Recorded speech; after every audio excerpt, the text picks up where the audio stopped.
بحلم وردي بالسماء بعيدا. هناك الحديث عن الأمنيات والأمل بالغد الجميل.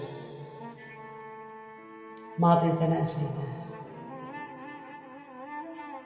الحياة عزفناها السيمفونية شجا، النهايات للدروب رسمناها، حدائق وجنان، للأعالي ارتقينا، بأحضان الورد ارتمينا، من الشمس هربنا، وبظل شجرة الزيتون تفيأنا، استنشقنا الرياحين حبا،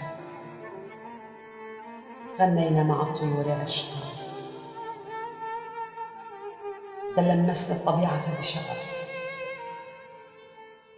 تحسسنا تفاصيل الأشياء، تذوقنا الجمال،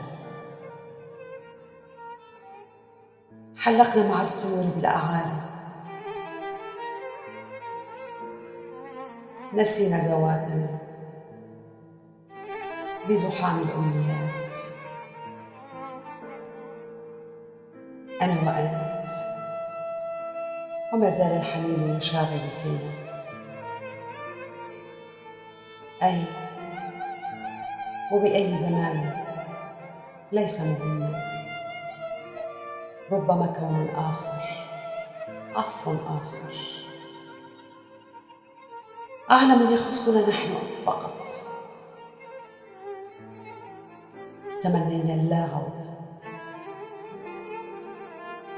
رغبنا البقاء على قيد الحب، بجنائن الحياة، بظلال الزيزفون وعناق الياسمين، بعيدا